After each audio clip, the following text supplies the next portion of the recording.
right? Pink. Yes. What do you think of? Will this help? This is National Breast Cancer Awareness Month. Pink, of course, is the color, the name, the brand. It's become the verb for one of the most successful charity fundraising campaigns ever. The Susan G. Komen for the Cure Foundation has turned corporations, the NFL, products galore, into an unprecedented marketing and merchandising behemoth. And some say it's perhaps too much. Let's talk with Michael Zener. He is the regional president of the Susan G. Komen Foundation.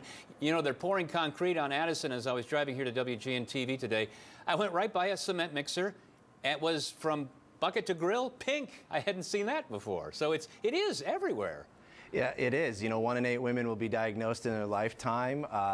It is an issue, and I support pink and obviously wearing it today. But it is a very, very strong issue across the country, across the globe. 74 seconds, every 74 seconds, a woman will die of breast cancer.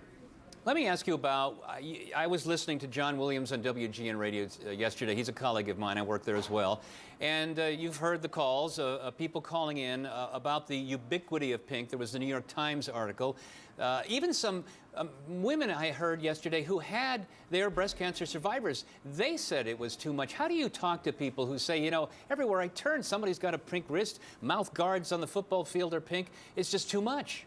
You know, As I was 9 years old, my mother passed away from breast cancer, and my father had to share that news with me. I'm getting phone calls just recently from a woman who's 29 years old, who has a son who's 7, and she is stage 4 terminal breast cancer, no insurance, and completely unemployed. So when people say that there's too much pink, I don't think there's enough pink. The leader of this organization, Nancy G. Brinker, she made a promise to her sister when she died that she was going to do everything in her power to find a cure, and the cures to this disease. And she's on a mission, and she means it. There isn't enough pink. Right here, even locally in Chicago, we have a huge health disparity. On the south side of Cook County, African-American women are dying at more than twice the rate of Caucasian women. Right here in Chicago, that's the highest health disparity in the country. That's higher than New York City. So when you say that there's too much pink, there's not enough pink, we're continuing to fight every single day to raise as much money to invest in community programs, education, screening, treatment, and research. And we're also hitting the front in the advocacy realm as well. Public policy, it's critical to this fight. So Komen is taking a full 360 view and a perspective at this disease. Well, I hear you're passionate about it, but a lot of people would say, yeah, I didn't lose a parent or a family member to breast cancer, but yes to lung cancer, yes to heart disease, which kill more women than the fight against breast cancer does. Yet it's that fight that gets so much more corporate sponsors. I'm not asking you to apologize for that, but what about the other voices that aren't being heard that still speak for very large and important and struggling constituencies? You know, absolutely. We just did the Marathon for the Cure, the Bank of America Marathon, and you know, you go to Charity Village and there's hundreds of charities raising millions of dollars for their individual causes. Lung Association, Heart Association, St. Jude, Ronald McDonald House.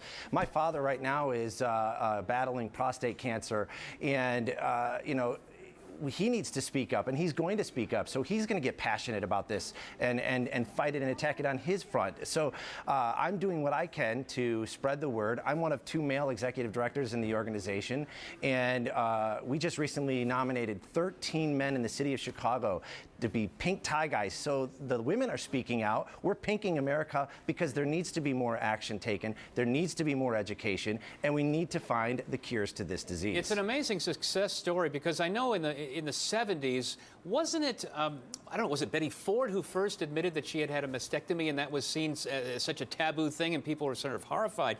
And now it is such an open conversation that people are having. Also with things like you mentioned ovarian cancer or prostate cancer, those had been somewhat unmentionables, but now people are very open and forthright in talking about and making appeals toward finding a medical cure. You know, I firmly believe, Bill, that women lead this world, and they are the decision makers. They run the household, and they motivated and created a movement. When Betty Ford spoke out, that was in the 70s, and you couldn't walk across the street, according to Nancy Brinker, and say the word breast out loud or say it on TV. And we're saying it today, and we're actually having conversations right now today about too much pink, but yet every single woman across this country who has insurance is not getting a mammogram yet. They're having full access to the quality care, and all of these women are not getting mammograms. So we are still on a mission. We still have to get the word out. We still have to educate. And that's why Komen is screaming from the rooftops. It's Breast Cancer Awareness Month, and you have to take action. All right. Promise that you're going to get America a mammogram. and Chicagoland, get ready. You're going to be seeing a lot more pink, it sounds like. Absolutely. All right, Michael Zener, thank you very much. Well-articulated points. Thank you, sir. A break, and then how important is your local post office? A hardship or an inconvenience if it was closed? That's next on Politics Tonight.